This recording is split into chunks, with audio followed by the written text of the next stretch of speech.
Séance numéro 1 qui est c'est la séquence numéro 5, concevoir les supports de communication de votre projet. Donc, ça consiste à concevoir un site internet pour votre projet.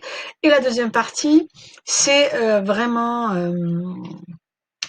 concevoir l'affiche de votre projet qu'on va imprimer sur papier puis les mettre en fait les afficher ou au CDI ou sur les murs de l'aile McEachran, donc à côté de la classe de la salle de technologie.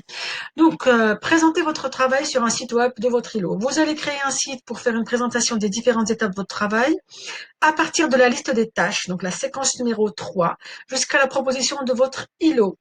Comment vont s'organiser les pages? La page web 1 sera faite par le CC qui lui aussi devrait créer le dossier séquence numéro 5 sur votre dossier ILO sur votre drive. Donc, page web 1 qui sera faite par le CC. Vous devez mettre le nom du groupe. Essayez d'avoir un nom assez sympa, comme, je sais pas moi, les imboteurs, les vainqueurs, autre chose. Votre îlot, les prénoms, et je dis bien juste les prénoms des membres de l'îlot, c'est parce que le site est vous allez publier sur un site qui est public, donc on ne donne pas ce qu'on appelle des données personnelles comme sa photo, son nom, son prénom, son adresse, etc., etc.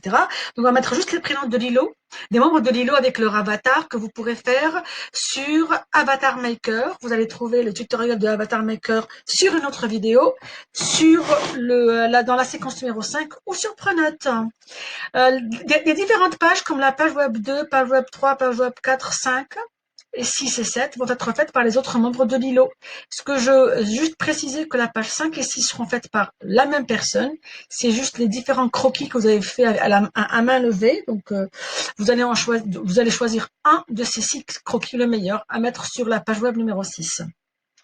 Pour la page web numéro 2, c'est les plannings du projet avec les deux documents qu'on a fait. Le premier, c'est le DR1 avec pas le DR1, oui, c'est le DR1 avec toute la liste des différentes étapes de notre projet. Puis bien sûr, le fichier numéro 2 ou le document numéro 2, c'est le grand Excel avec le planning. Et puis, n'oubliez pas de prendre des impressions écran ou des captures écran. La page web numéro 3, c'est le cahier des charges fonctionnelles avec la liste des fonctions et des contraintes, et puis la mind map qu'on a faite, et la bêta corn et l'outil pieuvre de cahier des charges fonctionnelles. La page web 4, c'est les solutions techniques avec le DR1, le tableau des différentes solutions, des fonctions et solutions proposées. Puis la mind map des solutions, bien sûr. La page web numéro 5, c'est les différentes propositions des membres de Monilo. Tous les croquis à main levée. On va choisir le meilleur et le mettre en 6. La page web numéro 7, vous allez mettre toutes les différentes maisons de SketchUp que vous avez faites en impression écran que vous allez mettre sur le drive. Le camarade qui s'occupe de ça, ou la camarade qui vont s'occuper de ça, vont les prendre et puis les mettre sur la page web.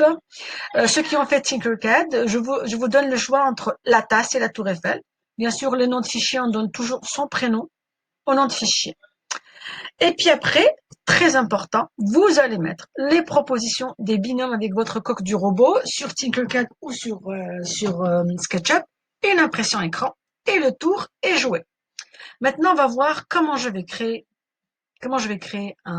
une page web ou comment créer un site sur le Drive, sur mon